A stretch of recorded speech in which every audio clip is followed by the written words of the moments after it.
Salut, c'est Maxime et bienvenue dans ce nouveau podcast. Aujourd'hui, on va voir comment il est possible de créer son premier business en ligne alors qu'on est encore à l'école.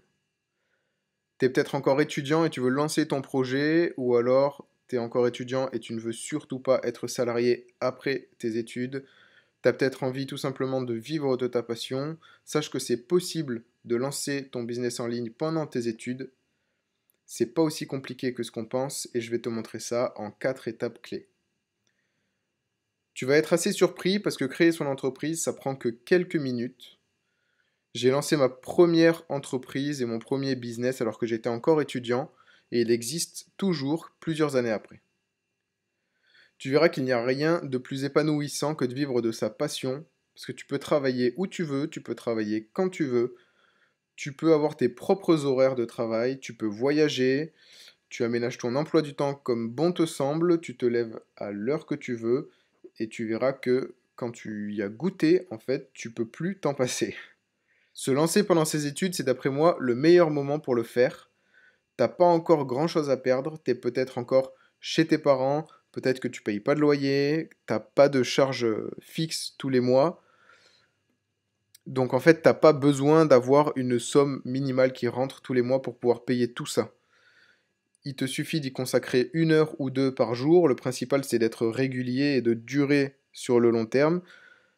C'est pas de te tuer à la tâche et de sécher les cours pour le faire. Au contraire, c'est tu le fais le soir et tu le fais le week-end et tu y vas à ton rythme. Le tout, c'est d'avoir quelque chose qui tourne à la fin de tes études.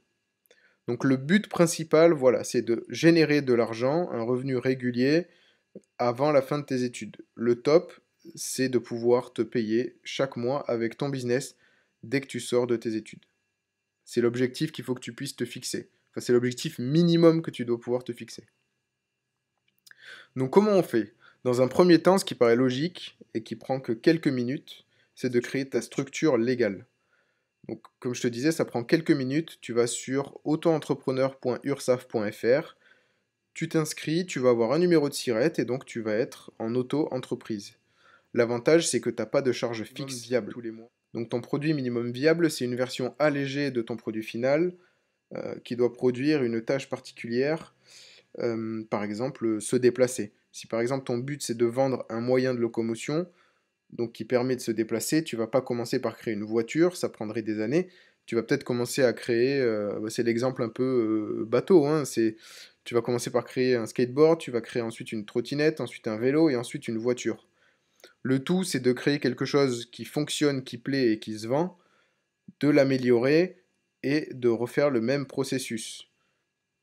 Parce qu'on est très rapidement tombé dans le truc où tu crées ta voiture d'entrée, mais ça te prend 5 ans à faire. Le problème, c'est que quand ta voiture est prête 5 ans après, bah, le souci, c'est que elle est déjà passée de mode, tout le monde la trouve moche, personne va te l'acheter, les moteurs sont déjà beaucoup plus puissants, enfin, personne en voudra. Donc tu as passé 5 ans pour rien, alors que si tu avais commencé à faire quelque chose qui te prend 1 mois ou 2 mois ou peut-être une semaine, j'en sais rien, tu vas le tester tout de suite et tu verras tout de suite ce qu'il y a à corriger, si ça plaît, si ça plaît pas, ou même changer totalement de produit, j'en sais rien.